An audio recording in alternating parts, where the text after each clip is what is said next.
আমি আজি থমনা আহি পালো আৰু থমনা ৰাস চলি আছে এইফালে মেলা চেলা আছে আৰু ইয়াতে আমাৰ পেণ্ডেলটো এইটো এটা আছে আৰু গাছ ইয়াতে আমি থমনাত আহিছো ইয়াতে মেলা চলি আছে দেখুৱাইছো আপোনালোকক চাই লাগিব হ'ল আমাৰ 3 নিশাৰ কাৰণে ৰুম আৰু তো চৰাইটো পঢ়িছো গাইছ ইটো আৰু এটা চাউল তাউল দিছোঁ খাবলৈ এইটো পানী আৰু তো পঢ়িছোঁ আমি সকলোৱে ছেটিংছ এতিয়া গা ধুবলৈ আহিছোঁ আৰু অকণমান ৰেগুলাৰ যাই আছোঁ মানে গাইছ দেখুৱাই আছোঁ সকলোবোৰ আৰু এতিয়া গা ধুবলৈ আহি আছোঁ গাইছ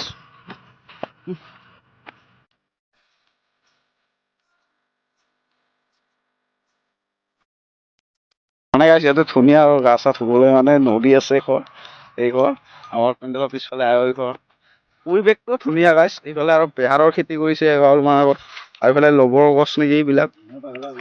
লবৰ গছ আছে চাগে আৰু এইখন নৈখন তাতে এতিয়া গা ধুম গাইছ আৰু গাইছ গা চা ধুই কিনে লগ পাইছোঁ আপোনালোকক এতিয়া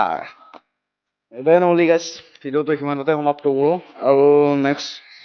মানে ভিডিঅ'টো গাইছ লং ভিডিঅ' বনাই দিম এটা এই মানে যিমান পূজাটোৰ কথাখিনিতো এইটো ভিডিঅ'ত দেখুৱাব নোৱাৰে ন সেইটো কাৰণে এটা লং ভিডিঅ' বনাই দিম সকলোৱে চাব আৰু কালিলৈ দি আছোঁ লং ভিডিঅ' আৰু এইটো চাওক আজি আৰু গাইছ ছাবস্ক্ৰাইব কৰি থৈ দিব যাতে ভিডিঅ'টো পায় লং ভিডিঅ'টো আৰু লং ভিডিঅ'টো আহি আছে অহাকালি দি আছোঁ লং ভিডিঅ' আৰু এইটো ভিডিঅ'টোত ইমানখিনি দেখুৱাব পৰা নাযাব আৰু দিয়ক গাইছ কালিলৈ লগ পাইছোঁ